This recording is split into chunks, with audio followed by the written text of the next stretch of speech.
আসসালামু আলাইকুম। আপনারা যারা নিয়মিত আমার ভিডিওগুলো দেখেন তাদের মধ্যে প্রায় সবাই হয়তো জেনে গেছেন বাগান করতে আমি ভীষণ ভালোবাসি।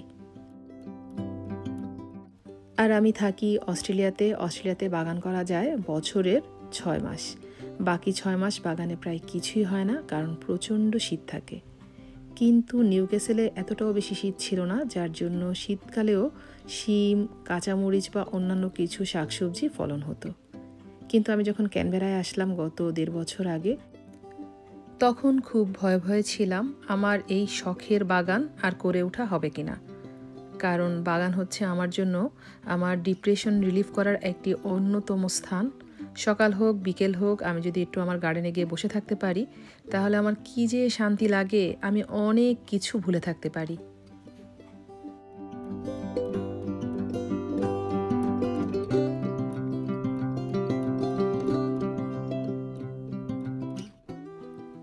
আমার কাছে ভীষণ ভালো লাগে একটা ছোট্ট বীজ থেকে কিভাবে আস্তে আস্তে আমি চারা তৈরি করি, চারাগুলো অঙ্কুরিত হয়ে যখন একটি বড় গাছ হয় আর সেখান থেকে এই সুন্দর সুন্দর সবজিগুলো তুলতে পারি। সত্যি বলতে নিজে গার্ডেন করলে খাওয়ার চেয়ে দেখার আনন্দ অনেক অনেক অনেক বেশি।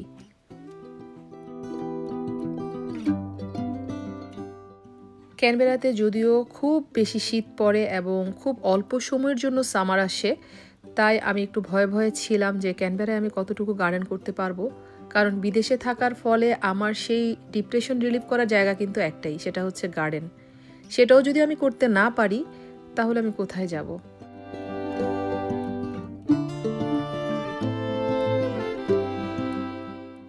তাই প্রথম ক্যানবেরায় এসে আমি একটু ভয়ে ছিলাম। যাকেই জিজ্ঞেস করি সেই বলে যে ক্যানবেরায় কিন্তু কোনো রকমেরই সবজি খুব একটা ভালো হয় না।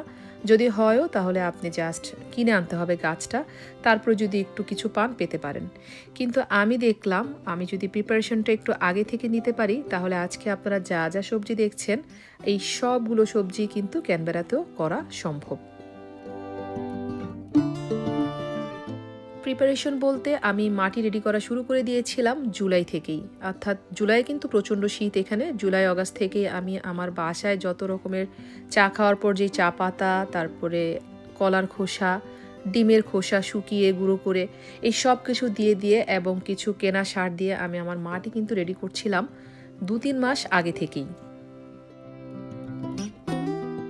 আর ক্যানবেরার কনকনে ঠান্ডায় অক্টোবর-নভেম্বরের আগে কোনো গাছই বাইরে দেওয়া যায় না। তাই বাসায় এই গাছগুলোকে বড় করে নিচ্ছিলাম, অর্থাৎ বীজ থেকে গাছ বের হওয়া থেকে শুরু করে গাছটাকে আমি পুরো বড়ই করে ফেলেছিলাম। সবগুলো গাছই এখানে যা দেখছেন প্রায় আরও ২ মাস আগে, অর্থাৎ অগাস্ট থেকেই আমি আমার বীজ থেকে গাছ তৈরি করা এবং সেই গাছগুলোকে বাসায় বড় করছিলাম। বাসায় যেহেতু প্রায় 24 আওয়ার্সই হিটার চলে, তাই গাছগুলো বাসাতেই যেই জায়গাটাতে একটু ভালো রোদ আসে সেখানে রেখে দিলে বেশ ভালো থাকে। এবং গাছগুলোকে বড় করে তারপরে আমি যখন গার্ডেনে দিয়েছি ততদিনে সামার চলে এসেছে। সো আমার গাছগুলো বেঁচে গেছে।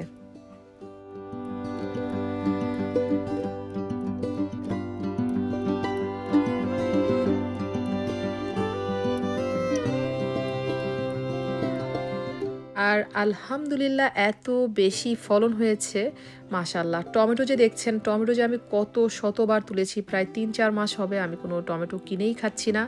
প্রচুর পরিমাণে শসা হয়েছে, গাছের ডাঁটা হয়েছে প্রচুর পরিমাণে, প্রচুর ডাঁটা শাকও খেয়েছি।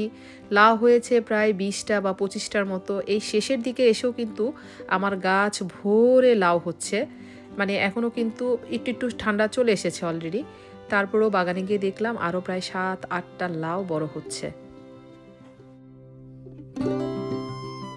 এছাড়াও আমার বাগানে আরও হয়েছে প্রচুর পরিমাণে বেগুন, কচু গাছ, নানা রকমের শাক, পুঁই শাক, ডাঁটা শাক, কলমি শাক, ধনেপাতা, নানা রকমের কাঁচামরিচ।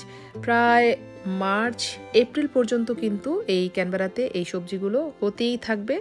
আলহামদুলিল্লাহ, মানে খাবো কি, দেখারই আনন্দ অনেক বেশি, একদম চোখটা যেন জুড়িয়ে যায়।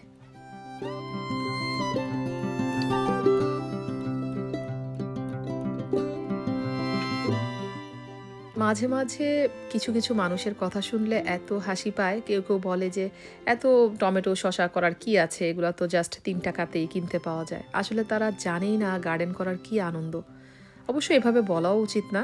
এক একজনের মানে আনন্দ পাওয়ার প্রসেসটা এক এক রকম, সিস্টেমটা এক এক রকম। কেউ হয়তো এই গার্ডেন করে আনন্দ পায় না। সত্যি বলতে গার্ডেন করতে কিন্তু গার্ডেনের সময়ও দিতে হয়।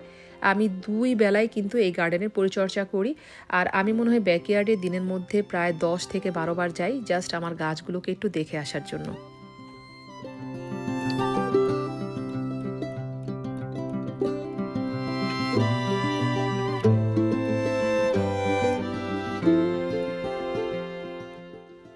আর এছাড়াও শুধুমাত্র পরিচর্যা করলে কিন্তু হবে না। প্রচুর আপনাকে জিনিসপত্র কিনতে হবে, স্প্রে করতে হবে পোকামাকড়ের জন্য, সার দিতে হবে ২ সপ্তাহ পর পর।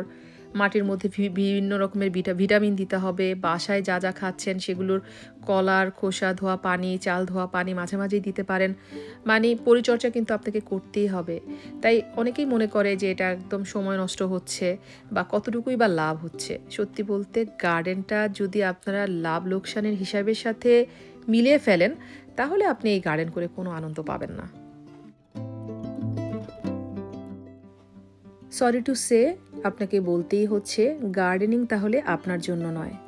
গার্ডেনিং হচ্ছে আমার মতো বা আমার মতো মন মানসিকতার মানুষজনের জন্য,